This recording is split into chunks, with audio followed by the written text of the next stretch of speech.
Hello viewers, welcome back to Lakshmi's kitchen. ఈరోజు వీడియోలో ఇన్స్టెంట్గా గోంగూర పచ్చడి, పులిహార గోంగూర ఎలా చేయాలో చూపిస్తానండి.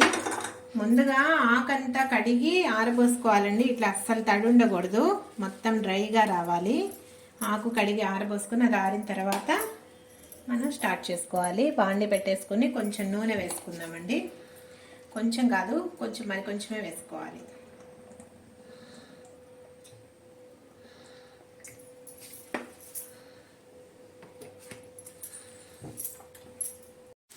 ఇలా పొయ్యి వెలిగించుకుని కొంచెం చింతపండు కొద్దిగా ఉడికించుకున్నామండి. కొద్దిగా వేడైన తర్వాత ఆపేసేసుకుంటే చల్లారిన తర్వాత గుజ్జు తీసుకుని ఆ గుజ్జుని మళ్ళీ ఉడికించుకోవాలండి. అందుకని ఉడికే కొంచెం వెచ్చ చేసేసి పక్కన పెట్టేసుకున్నాం. లేదా నానేసుకునైనా తర్వాత గుజ్జు తీసేసి ఆ గుజ్జునైనా ఉడికించవచ్చండి, ఎలా అయినా చేయొచ్చు. ఇదిగో ఇలా కొద్దిగా వెచ్చ చేసుకుని పక్కన పెట్టేద్దామండి. గుజ్జు తీసిన తర్వాత మళ్ళీ ఉడికించుకుందాం. ఇదిగోండి ఇలా వేయించుకోవాలి. వేయించుకుని దీన్ని పక్కన పెట్టేసుకుందాం, ఇది చల్లారే వరకు. మళ్ళీ పొయ్యి వేయించేసుకుని ఇంకో బాండి పెట్టేసుకుని తిరగ మార్చేద్దామండి.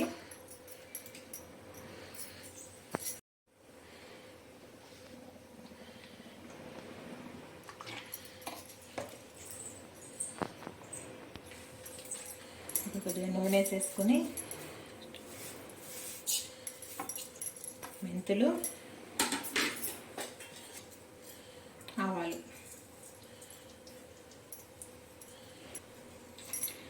ఈ గోంగూరకి ఆ చింతపండు వేసుకుంటున్నాం కదండి, దానికి తగ్గట్టుగా ఎండుమిరపకాయలు, ఒక గుప్పెడు ఎండుమిరపకాయలు వేసుకున్నామండి.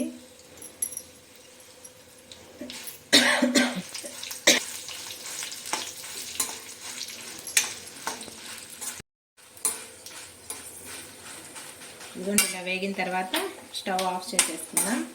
కొంచెం చల్లారాక అన్నీ మిక్సీ తిప్పేసుకోవాలండి. ముందుగా ఈ తిరగ మటన్ తిప్పుకోవాలండి. ఇందులో జస్ట్ ఆవాలు, మెంతులు, ఎండుమిరపకాయలు అంతే. ముందు ఇది తిప్పేసేసుకుని తర్వాత చింతపండు గుజ్జు తీస్తాం కదండి, అది కూడా వేసి తిప్పుకోవాలి. నేను చూపిస్తాను.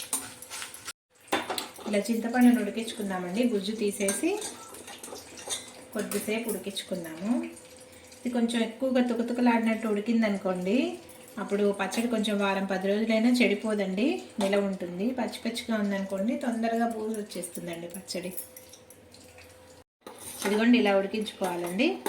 ఇప్పుడు ఇది చల్లారాక మిక్సీ తిప్పుదాం.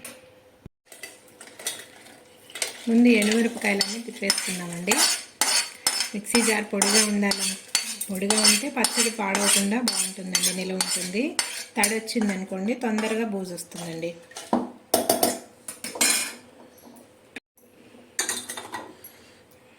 ఇదిగోండి ఇలా మెత్తగా మిక్సీ తిప్పేసుకోవాలండి. తర్వాత చింతపండు వేసి తిప్పుకుందాం.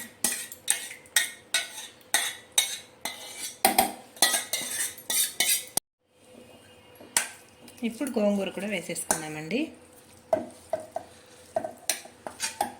అంతా చల్లారిపోయింది, కాకపోతే బాండి వేడిగా ఉంది. ఇప్పుడు ఉప్పు వేసుకుందామండి. దీనికి తగినంతగా 1½ స్పూన్ వేస్తున్నా. ఇప్పుడు ఈ మిశ్రమాన్ని అంతా మళ్ళీ మిక్సీ పట్టేసుకుందాం. ఇప్పుడు స్టవ్ వెలిగించేసుకొని బాండి పెట్టుకుని పైనుంచి తిరగమాత వేసేసుకుందామండి. కొద్దిగా నూనె వేసి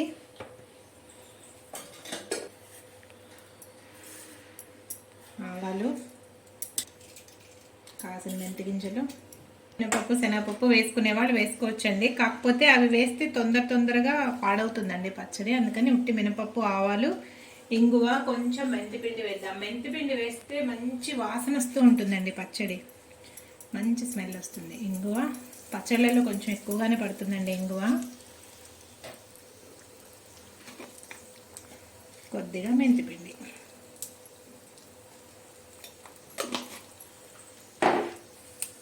ఒక ఎండుమిరపకాయ తుంపి వేద్దాం.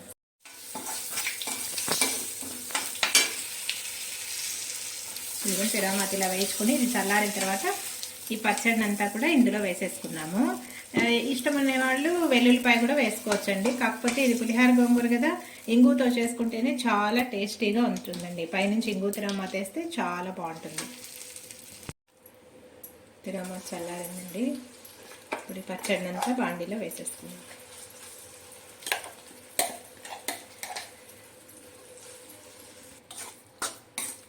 ఇలా అంతా బాండీలోకి వేసేసుకుని కలిపేసేసుకుని ఒక గట్టి డబ్బాలో పెట్టేసుకుని ఫ్రిడ్జ్లో పెట్టేసుకోవచ్చు, లేదా యువతలైనా వాడుకోవచ్చు అండి. ఎక్కడ తడి తగలలేదు కదా, పచ్చడి వారం 10 రోజులైనా కూడా ఏం చెడిపోదండి, నిల్వ ఉంటుంది పచ్చడి.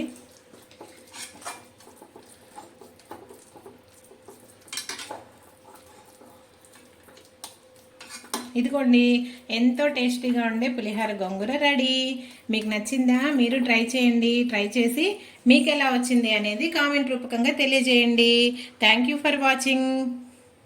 ఈ వీడియో మీకు నచ్చితే లైక్ చేయండి, కామెంట్ చేయండి, నా ఛానల్ సబ్స్క్రైబ్ చేసుకోండి. Thank you.